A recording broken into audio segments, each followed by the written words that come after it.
ጤና ይስጥልን የተከበራችሁና የተወደዳችሁ የአስራት ቤተሰቦች ሰላምታችን በእያላችሁበት ይድረሳችሁ እያልን የዕለቱን ዜናዎች ይዘንላችሁ ቀርበናል። በቅድሚያም አበይቶቹን እናስቀድማለን። የሸዋ የቁርጥ ቀን ልጆች የታሪክን አደራና የሕዝብን የህልውና ጥሪ መሰረት በማድረግ ረጅም ጊዜ ሲጠበቅ የነበረውን የታሪካዊ ውህደት በማጠናቀቅ የምስራች አብስረዋል። በአማራ ፋኖ ብሔራዊ ንቅናቄ አፋብን ጥላ ስር ሲንቀሳቀሱ የቆዩት የደቡብ አማራ ቀጠና አሳምነው ዕዝና የሸዋ ጠቅላይ ግዛት ዕዝ የተበታተነ ጉልበትን ወደ አንድ የሰበሰበ ትግሉን ወደ ላቀ ምዕራፍ ያሸጋገረና የሸዋን ወንድማማችነት በተግባር ያረጋገጠ ታሪካዊ ውህደት ፈጽመዋል። ይህ አዲስ መዋቅር ከመጋቢት 24 ቀን 2018 ዓ.ም ጀምሮ የአማራ ፋኖ ብሔራዊ ንቅናቄ ሸዋ ጠቅላይ ግዛት አሳምነው ዕዝ በሚል ታላቅ ስያሜ የትግል ጉዞውን በይፋ መጀመሩን ሲያበስር አዲሱን የአመራር ምደባና ኃላፊነትም ይፋ አድርጓል። ተጨማሪ መረጃውን ይዘናል። የአማራ ፋኖ ብሔራዊ ንቅናቄ ሸዋ ጠቅላይ ግዛት አሳምነው ዕዝ በፌጥራ ከተማ ባከናወነው ልዩ ኦፕሬሽን ከፍተኛ የብልጽግና አመራሮችን መማረኩን አስታወቀ። አየር ወለድ ኮማንዶ በሚል ስያሜ በሸዋ ድፍን 3 ዓመት ያስቆጠረው የአገዛዙ ኃይል ላይ እርምጃ የወሰደው አፄ ዘርዓ ያዕቆብ ኮር ናደው ክፍለ ጦር አባላት ታሪክ መስራታቸውም ተሰምቷል። የክፍለ ጦሩ አባላት ወደ ከተማዋ ዘልቀው በመግባት የከተማዋን መሪዎችና የካቢኔ አባላትን በመማረክ ወታደራዊ የበላይነታቸውን አረጋግጠዋል። የግንባር መረጃውን ይዘናል። በደቡብ ጎንደር ዞን ስማዳና መኳቢያ አካባቢዎች ለመንቀሳቀስ የሞከረው የብልጽግና ኃይል አማራ ፋኖ ብሔራዊ ንቅናቄ ጎንደር ጠቅላይ ግዛት ዕዝ ብርቱ መከላከልና ማጥቃት ከፍተኛ ኪሳራ ማስተናገዱ ተገለጸ። በቀጠናው በአንበሳው ጋይንት ክፍለ ጦርና በአድማሱ በላይ ብርጌድ በተወሰዱ እርምጃዎችም የብልጽግና ሰራዊት ከፍተኛ ጉዳት ማስተናገዱ ሲገለጽ በርካታ ቁስለኞችና የተማረኩ የጦር መሳሪያዎች መኖራቸው ታውቋል። በተለይም በመኳቢያና በገደባ ግንባሮች በተደረጉ ውጊያዎች የአገዛዙን የጦር መሳሪያ የታጠቁ ተሽከርካሪዎች መውደማቸው የዕለቱ የድል ዜና ዋና አካል ሆኗል። ዝርዝሩ ተሰናድቷል። የአዲስ አበባ ከተማን የአስተዳደር ወሰንና የፌዴራል ስርዓቱን አወቃቀር የሚገዳደር አዲስ ሕግ መጽደቁ ተሰማ። የኦሮሚያ ክልል የጸጥታ ኃይሎች በአዲስ አበባ ከተማ ውስጥ በይፋ እንዲሰማሩና የክልሉ ፍርድ ቤቶች በከተማዋ ላይ የዳኝነት ስልጣን እንዲኖራቸው የሚፈቅደው ይህ የወንጀል ስነ ስርዓት ሕግ በምክር ቤቱ ተሟጋች ዶክተር ደሳሌ ጫኔና ሌሎች አባላት ብርቱ ተቃውሞ ቢገጥመውም ብልጽግና በአብላጫ ድምፅ ማጽደቁ ታውቋል። እርምጃው የኦህዴድ ብልጽግና አገዛዝ በአዲስ አበባ ላይ እያካሄደ ያለውን ስልታዊና መዋቅራዊ ወረራ ይበልጥ ያጋለጠ ክስተት ሆኗል። ዝርዝሩን ታደምጡታላችሁ። በአዲስ አበባ ቂሊንጦ ማረሚያ ቤት የሚገኙ በርካታ የፖለቲካና የህሊና እስረኞች መጋቢት 4 ቀን 2018 ዓ.ም ሌሊቱን በከፍተኛ ወታደራዊ ኃይል ተጭነው ወደ አባ ሳሙኤል ማረሚያ ቤት መወሰዳቸው ተነገረ። በማረሚያ ቤት አጥር ውስጥ ጥበቃ ሊደረግላቸው የሚገቡ የፖለቲካ እስረኞች በሌሊት ወረራና በአስለቃሽ ጭስ ታጅበው ወደማይታወቅ ስፍራ መወሰዳቸው ለቤተሰቦቻቸው ከባድ ጭንቀት መፍጠሩ ተሰምቷል። ይህ ድንገተኛ እርምጃ በተለይም በአማራ ማንነታቸው የታሰሩ ወገኖች ላይ ያነጣጠረ መሆኑም ታውቋል። ተጨማሪውን ይዘናል። 3 የኢትዮጵያ መርከቦች በኢራን ቁጥጥር ስር መዋላቸውን ብልጽግና አመነ። ነዳጅ እንደጫኑ የሚታመኑት እነዚሁ መርከቦች በኢራን በመያዛቸው ወደ ኢትዮጵያ የሚገባ ነዳጅ ለጊዜው እንደማይኖርም ተነግሯል። በቀውሱ ምክንያት ትራንስፖርት ሊቋረጥ እንደሚችልም ተመላክቷል። ዝርዝሩን አሰናድተናል።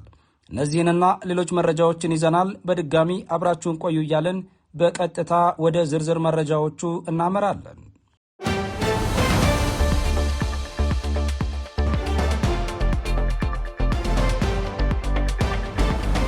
የሸዋ የቁርጥ ቀን ልጆች የታሪክን አደራና የሕዝብን የህልውና ጥሪ መሰረት በማድረግ ለረጅም ጊዜ ሲጠበቅ የነበረውን የታሪካዊ ውህደት በማጠናቀቅ የምስራች አብስረዋል። በአማራ ፋኖ ብሔራዊ ንቅናቄ ጥላ ስር ሲንቀሳቀሱ የቆዩት የደቡብ አማራ ቀጠና አሳምነው ዕዝና የሸዋ ጠቅላይ ግዛት ዕዝ የተበታተነ ጉልበትን ወደ አንድ የሰበሰበ ትግሉን ወደ ላቀ ምዕራፍ ያሸጋገረና የሸዋን ወንድማማችነት በተግባር ያረጋገጠ ታሪካዊ ውህደት ፈጽመዋል። ይህ አዲስ መዋቅር ከመጋቢት 24 ቀን 2018 ዓ.ም ጀምሮ የአማራ ፋኖ ብሔራዊ ንቅናቄ ሸዋ ጠቅላይ ግዛት አሳምነው ዕዝ በሚል ታላቅ ስያሜ የትግል ጉዞውን በይፋ መጀመሩን ሲያበስር አዲሱን የአመራር ምደባና ኃላፊነትም ይፋ አድርጓል። በአማራ ፋኖ ብሔራዊ ንቅናቄ አፋብን ስር የሚንቀሳቀሱት ሁለቱ ግዙፍ የሸዋ እዞች ማለትም ደቡብ አማራ ቀጠና አሳምነው ዕዝና የሸዋ ጠቅላይ ግዛት ዕዝ ለረጅም ጊዜ ሲካሄድ የቆየውን የውህደት ሂደት በስኬት አጠናቀው ወደ አንድ ወጥ መዋቅር መምጣታቸው በይፋ ተበስሯል። ይህ እርምጃ የሸዋ ወንድማማቾች አንድነታቸውን በተግባር ያረጋገጡበትና የተበታተነ ጉልበትን ወደ አንድ የሰበሰበ ታሪካዊ ክስተት ሆኖ ተመዝግቧል። ይህንን ተከትሎም እዙ ከመጋቢት 24 ቀን 2018 ዓ.ም ጀምሮ ስራውን በይፋ የጀመረ ሲሆን ተቋማዊ ግልጽነትን ለማስፈን አዲስ የአመራር ምደባ አድርጓል። እዙ ተግባራቶቹን በፖለቲካዊ በወታደራዊና አስተዳደራዊ ዘርፎች በብቃት ለመምራትም የሚከተሉትን ዋና ዋና አመራሮች መመደቡን አሳውቋል። ዋና መሪ አርበኛ ኢንጂነር ደሳለኝ ሲያስብ ሸዋ፣ ምክትል መሪ አርበኛ ጠጁ ባበይ ወታደራዊ አዛዥ፣ አርበኛ አማንሸቱ ምክትል ወታደራዊ አዛዥ፣ አርበኛ ኢሳያስ ደመቀ የፖለቲካ መምሪያ ኃላፊ፣ ዶክተር ታደሰ ተክለስላሴ የህዝብ ግንኙነት መምሪያ ኃላፊ፣ አርበኛ አከበር ስመኘው የአደረጃጀት መምሪያ ኃላፊ፣ አርበኛ ግርማ ጌታቸውና የጽህፈት ቤት ኃላፊ፣ አርበኛ ዳግማዊ አምደ ጽዮንን በማድረግ በ51 የኃላፊነት እርከኖች ላይ ምደባ ሰጥቷል። የዙ መጠሪያም የአማራ ፋኖ ብሔራዊ ንቅናቄ ሸዋ ጠቅላይ ግዛት አሳምነው እዝ ተብሎ መሰየሙ ከቀደመ ታሪካዊ ባለቤትና ከወቅታዊ ትግል አንጻር ጥልቅ ትርጉም ያለውና ከፍተኛ ፖለቲካዊ ፋይዳን ያዘለ ነው ተብሏል። ታሪካዊ ቀጣይነትን ለማረጋገጥ ያለመው ሸዋ ጠቅላይ ግዛት የሚለው ስያሜ የኢትዮጵያን አንድነትና ማዕከላዊ መንግስት በመገንባት ረገድ የነበረውን የታሪካዊቷን ሸዋን የግዛት አንድነትና የድንበር ክብር የሚያስታውስ ነው። ስያሜውም ትግሉ ካለፈው ታላቅ ታሪክ ጋር የተቆራኘ መሆኑንም ያመላከተ ሆኗል። አሳምነው እዝ የሚለው ስያሜም ለህዝባቸው መስዋዕትነት የከፈሉ መሪዎችን ራዕይ ሰንቆ ለመጓዝ ያለውን ቁርጠኝነት ያመላከተ ሲሆን ይህም በታጋይና በደጋፊው ዘንድ ከፍተኛ ሞራልና የትግል ወኔን የሚቀሰቅስ ፖለቲካዊ መሳሪያ ተደርጎ ተወስዷል። ስያሜው የሸዋን የተለያዩ አካባቢዎች በአንድ ማዕቀፍ ስር በማጠቃለል ቀጣይነት ያለውና ጠንካራ ፖለቲካዊ ኃይል ሆኖ ለመውጣት ያለውን ራዕይ አመላካች ሆኗል። አዲሱ የእዝ መዋቅርም የተበታተነ ጉልበትን ወደ አንድ በመሰብሰብ የህዝቡን የህልውና ጥያቄ በጽኑ መሰረት ላይ ሆኖ ለመመለስ ያለመ መሆኑ ተገልጿል። ከዚህ በኋላም ማንኛውም ወታደራዊ ትዕዛዝም ሆነ ሪፖርት የሚከናወነው በዚህ አዲስ በተዘረጋው የእዝ ሰንሰለት መሰረት ብቻ መሆኑንም እዙ ጥብቅ መመሪያ አስተላልፏል። ውህደቱ የአማራን ህዝብ ጥቅም ለማስከበር በሚደረገው ጉዞ ውስጥ አዲስ ምዕራፍ የከፈተ መሆኑን የገለጸው የአፋብን ሸዋ ጠቅላይ ግዛት አሳምነው እዝ መላው ህዝብና ደጋፊዎቹ ከመቼውም ጊዜ በላይ ድጋፋቸውን አጠናክረው እንዲቀጥሉም ጥሪ አቅርቧል።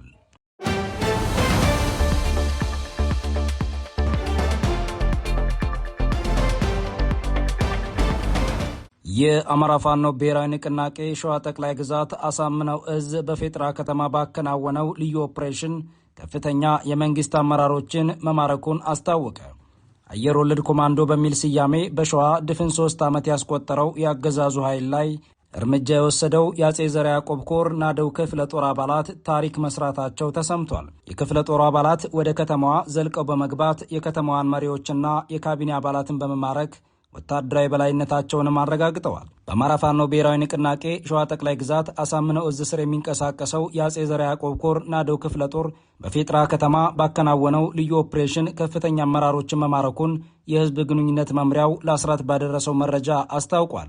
አየር ወለድ ኮማንዶ የተሰኘው የአገዛዙ ጦር በሚሊሻ መሪነት መነሻውን መራቢቴ ፌጥራ በማድረግ በሶስት አቅጣጫዎች ወደ ጎራንዳ ቀበሌ ለጥቃት ቢሰማራም በፋኖ አናብስቶች ብርቱ የመከላከልና የመልሶ ማጥቃት እርምጃ ከፍተኛ ሽንፈት እንደገጠመው ተገልጿል። ወደ ውጊያው ከፍተኛ ኪሳራ ማስተናገዱ የተገለጸው የብልጽግናው ኃይልም የወደቀበትን ሙትና ቁስለኛ ሳያነሳ አካባቢውን ለቆ ለመውጣት መገደዱም ታውቋል። በዚያ ወደ ውጊያ የልዩ ኦፕሬሽን ውጤት ያስመዘገበው ክፍለ ጦሩ ያገዛዙ ኃይል ትኩረቱ ወደ ጎራንዳ ቀበሌ በነበረበት ወቅት የአጼ ዘርዓ ያዕቆብ ኮር ናደው ክፍለ ጦር ተወርዋሪ አባላት ወደ ፌጥራ ከተማ በመግባት በወሰዱት ድንገተኛ እርምጃ የብልጽግና ከፍተኛ አመራሮችን መማረካቸውን ገልጸዋል።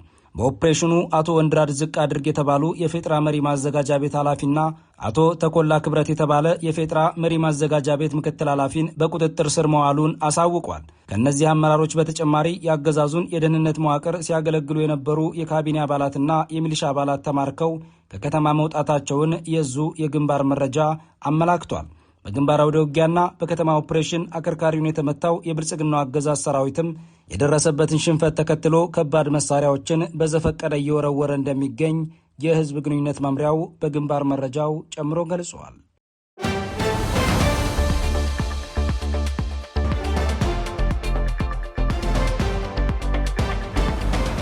በደቡብ ጎንደር ስማዳና መኳቢያ አካባቢዎች ለመንቀሳቀስ የሞከረው የብልጽግናው ኃይል በአማራ ፋኖ ብሔራዊ ንቅናቄ ጎንደር ጠቅላይ ግዛት እዝ ብርቱ መከላከልና ማጥቃት ከፍተኛ ኪሳራ ማስተናገዱ ተገለጸ። በቀጠናው በአንበሳው ጋይንት ክፍለ ጦርና በአድማሱ በላይ ብርጌድ በተወሰዱ እርምጃዎችም የብልጽግና ሰራዊት ከፍተኛ ጉዳት ማስተናገዱ ሲገለጽ በርካታ ቁስለኞችና የተማረኩ የጦር መሳሪያዎችም መኖራቸው ታውቋል። በተለይም በመኳቢያና በገደባ ግንባሮች በተደረጉ ውጊያዎች ያገዛዙን የጦር መሳሪያ የታጠቁ ተሽከርካሪዎች መውደማቸው የዕለቱ የድል ዜና ዋና አካል ሆኗል። በጎንደር ጠቅላይ ግዛት በተወሰደ መጠነ ሰፊ የማጥቃት እርምጃ በስማዳና በመኳቢያ ግንባሮች የብልጽግና ሰራዊት ከፍተኛ የተባለ ኪሳራ አስተናግዷል።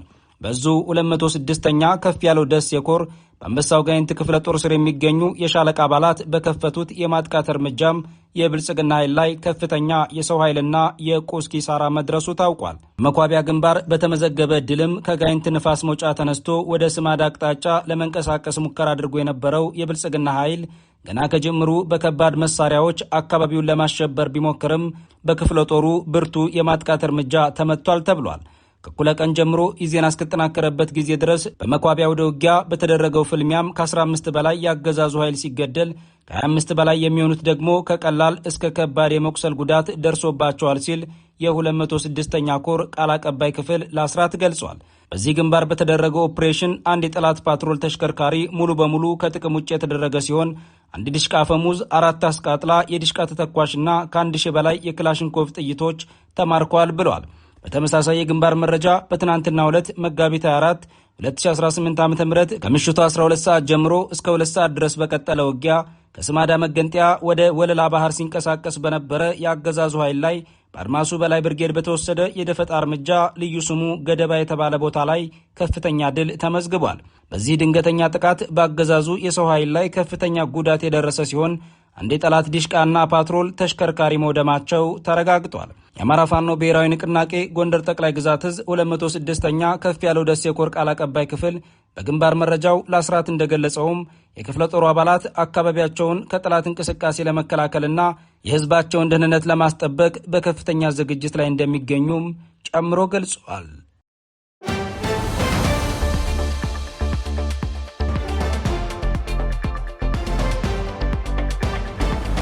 የአዲስ አበባ ከተማን የአስተዳደር ወሰንና የፌዴራል ስርዓቱን አወቃቀር የሚገዳደር አዲስ ሕግ መጽደቁ ተሰማ።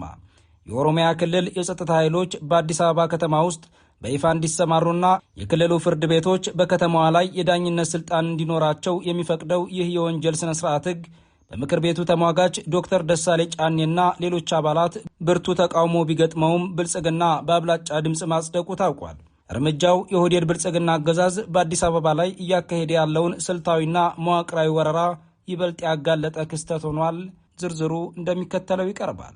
የኦሮሚያ ፖሊስና አድማ ብተና በአዲስ አበባ ሊሰማሩ መሆኑ ታውቋል። በአገዛዙ ፓርላማ የጸደቀው አዲሱ የወንጀል ስነ ስርዓት ሕግ በምክር ቤት አባላት ዘንድ አከራካሪ ሆኖ ጸድቋል። በሕጉ ውስጥ የተካተተው አከራካሪው አንቀጽ 25 ንዑስ አንቀጽ 3 ሲሆን የኦሮሚያ ክልል ፍርድ ቤቶች በአዲስ አበባ ከተማ አስተዳደር ባለው የኦሮሚያ ክልል መንግስት ተቋማት ንብረት፣ ገንዘብና ሰነዶች ላይ የሚፈጸሙ ወንጀሎችን የማየት ስልጣን አላቸው የሚል ነው። ይህንን ለማስፈጸም ደግሞ የክልሉ መደበኛ ፖሊስና አድማ ብተና ፖሊስ አባላት በአዲስ አበባ ከተማ አስተዳደር ሊሰማሩ መሆኑን የምክር ቤቱ ምንጮች ጨምረው ገልጸዋል። ይህ የሥነ ስርዓት ሕግ በ2013 ዓ.ም ጀምሮ በተደጋጋሚ ለፓርላማ እየቀረበ ተቃውሞ ሲያስተናግድ ቆይቷል። ሆኖም በአብይ አህመድ ትዕዛዝ ሕግ ሆኖ እንዲወጣ የተደረገ ሲሆን ከዚህ በኋላ የኦሮሚያ ፖሊስና አድማ ብተና በአዲስ አበባ ሕግ ማስከበር የተባለውን የአገዛዙን ተግባር መፈጸም ይጀምራል ተብሎ ይጠበቃል። የፖለቲካ ታዛቢዎች ድርጊቱን መዋቅራዊ ወረራ በማለት አጣጥለውታል። አገዛዙ በተደጋጋሚ አዲስ አበባ ውስጥ በኦሮሚያ ክልል በኩል እጁን ለማስገባት የሞከረ ሲሆን የህዝብ ቁጥር ዲሞግራፊ ማመጣጠን የሚለውም እንደሚገኝበት የቅርብ ጊዜ ትውስታ ነው። ከዚህ ቀደም የነበረው የአገዛዙ ፓርላማ ይህንን ህግ ለማጽደቅ ተስኖት የቆየ ሲሆን የአሁኑ የሥራ ዘመኑ ሊጠናቀቅ 3 ወራት ብቻ የቀረው 6ኛው የህዝብ ተወካዮች ምክር ቤት ሲያጸድቀው የአማራ ብሔራዊ ንቅናቄ አብን ተወካይ ዶክተር ደሳለኝ ጫኔና አቶ አበባው ደሳለኝ ከረር ያለ ተቃውሞ አንስተው ተሟግተዋል። የአሰራር የአዲስ አበባን ራስን በራስ የማስተዳደር መብት የሚጥስና የከተማዋን የጸጥታ መዋቅር ለክልል ኃይሎች አሳልፎ የሚሰጥ መሆኑን የብዙዎች ስጋት ሆኖም ተጠቅሷል። በመርህ ደረጃ ለምሳሌ አማራ ክልል ኦር ደቡብ ክልል አንደኛው ክልሎች አዲስ አበባ ላይ ከጥቅማቸው ከፐርሶኔሎቻቸው ወይም ከንብረቶቻቸው ጋር የተያያዙ ክርክር ሊነሳ ይችላል። ያ ክርክር ሲነሳ በአዲስ አበባ የመጀመሪያ ደረጃ ፍርድ ቤቶች፣ በአዲስ አበባ ፍርድ ቤቶች ወይም በፌዴራል ፍርድ ቤቶች ነው የሚታየው። ኢኳሊ ኦሮሚያስ በዛ መንገድ መታየት ማይችለው ለምንድን ነው? ኦር ነገ አንድ ክልል መቀመጫውን ወደ አዲስ አበባ ልቀይር ቢል ይህንን የወንጀል ስነ ስርዓት ህግ ልንቀይር ነው ማለት ነው በተመሳሳይ መንገድ እና ማቆሚያ ወደ ሌላው ውዝግብ ውስጥ የሚከት ይመስለኛል። በክልሎች መካከል የሚከሰተውን ግጭት እንዲሁም በክልሎችና በፌዴራል መንግስት መካከል ሊከሰተው የሚችለውን ግጭት የሚፈታ አዋጅ መቅደም የለበትም ወይ? በአዲስ አበባ ላይ ማንዣበብ የጀመረው አገዛዙ በከተማዋ በሚኖሩ ከ70 በመቶ በላይ የሚሆኑ የአማራ ተወላጆች ላይ ከፍተኛ ስጋትን መፍጠሩም እየተነገረ ነው። አብይ አህመድ ይህንን የመሰልቀጥ ፖሊሲን እንዲያቆም በተደጋጋሚ ሲጠየቅ ከፍተኛ ኦሮሞ ጠል ኃይሎች ከተማዋ ውስጥ አሉ በማለት እስከ መክሰስ መድረሱም አይዘነጋም።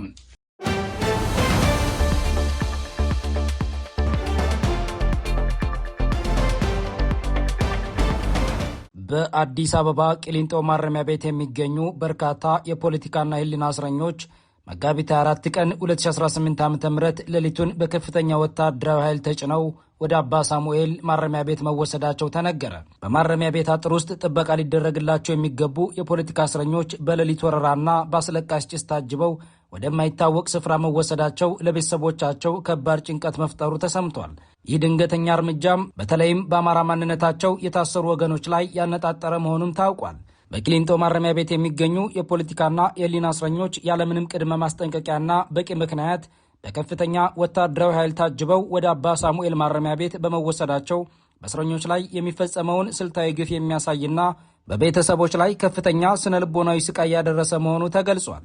እንደ መረጃ ምንጮቻችን ገለጻ ዝውውሩ የተከናወነው በከፍተኛ የፌዴራል ፖሊስና በማረሚያ ቤት አባላት ሲሆን የታጠቁ ኃይሎች አስለቃሽ ጭስ በመጠቀም እስረኞችን ሲያዋክቡ እንደነበረም ገልጸዋል።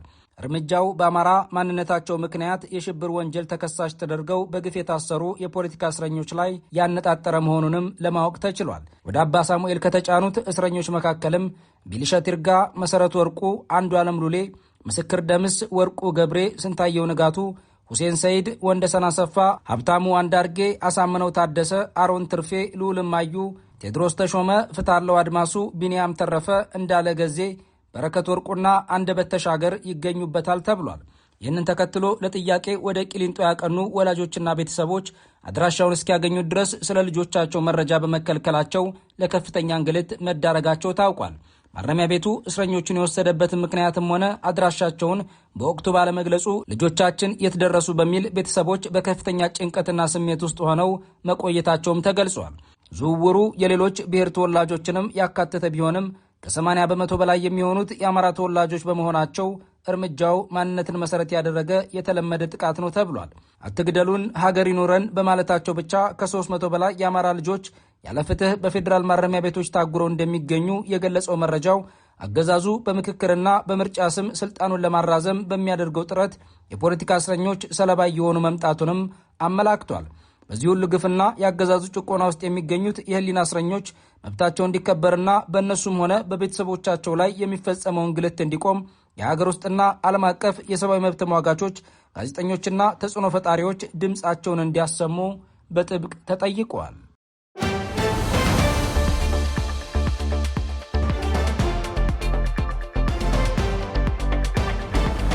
ሶስት የኢትዮጵያ መርከቦች በኢራን ቁጥጥር ስር መዋላቸውን ብልጽግና አመነ።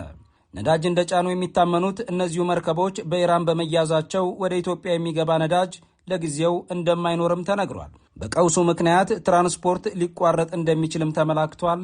ዝርዝሩ እንደሚከተለው ይቀርባል። ናው የነዳጅ ቀውስ አሁንም ተባብሶ ቀጥሏል። አገዛዙ ባወጣው መግለጫ አገሪቱ በአሁኑ ሰዓት ነዳጅ የምትገዛበት መንገድ እየተመናመነ እንደሚገኝ አስታውቋል። ኢትዮጵያ ያዘዘችው ነዳጅ ከኩዌት ይመጣ እንደነበር ያስታወሰው አገዛዙ 3 መርከቦች በሆርሙዝ ወሽመጥ መያዛቸውንም አምኗል። መርከቦቹ የተያዙት በኢራን እንደሆነ የታወቀ ሲሆን የሚጠይቅባቸውም የገንዘብ መጠን በመርከብ እስከ 2 ሚሊዮን ዶላር እንደሆነ ተገምቷል። ይህ ገንዘብ ለኢራን ከተከፈለ ደግሞ የነዳጅ ዋጋው ሰማይ መንካቱ አይቀሬ እንደሆነ ታምኗል። ዲፕሎማሲን በቅጡ አይረዳም የሚባለው አብይ አህመድ በቅርቡ የተባበሩት አረብ ኤሚሬቶች በመሄድ ኢራንን ማውገዙ አይዘነጋም። በዚህ ቂም የቋጠረው የኢራን መንግስት ጠላት ያላቸውን ሀገራት መርከቦች ማሳደድ ጀምሯል። ጠላት ተብለው ከተፈረጁት ውስጥ ደግሞ የብልጽግናው አገዛዝ አንዱ እንደሆነ ይነገራል። አሁን በኢራን እየተወሰደ ያለውም እርምጃ ደግሞ ይህንኑ የሚያረጋግጥ ሆኗል። አገዛዙ በሌሎች አማራጮች ነዳጅ ለማሰባሰብ መሞከሩን ቢገልጽም አሁንም ከፍተኛ የፍላጎትና የአቅርቦት አለመመጣጠን በመታየት ላይ ነው ተብሏል። አንዳንዶች እንደሚገልጹት ደግሞ በአገሪቱ የነዳጅ ክምችት እየተሟጠጠ ነው። በአዲስ አበባ ሁሉም የነዳጅ ማደያዎች ነዳጅ የለም በሚል ስራ ያቆሙ ሲሆን የትራንስፖርት አገልግሎት ሊታገድ እንደሚችልም በመገለጽ ላይ ነው።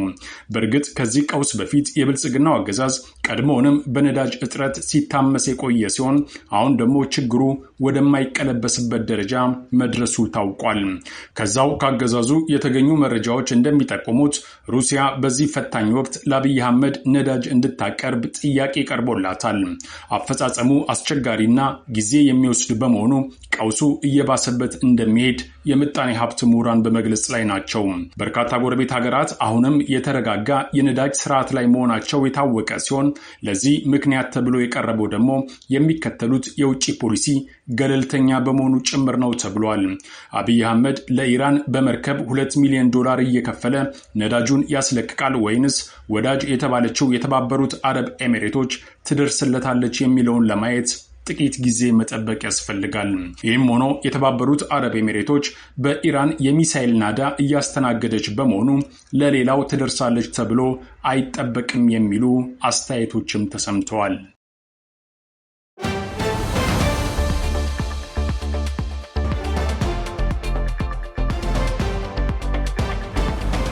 ክብራትና ክብራን ቤተሰቦቻችን ለዛሬ መጋቢት 25 ቀን 2018 ዓ.ም የተሰናዱ መረጃዎቻችን የተከታተላችኋቸውን ይመስሉ ነበር። አብራችሁን ስለቆያችሁ ልባዊ ምስጋናችን ይድረሳችሁ እያለን በዚሁ እንሰናበታለን። አስራት ብሮድካስት ሰርቪስ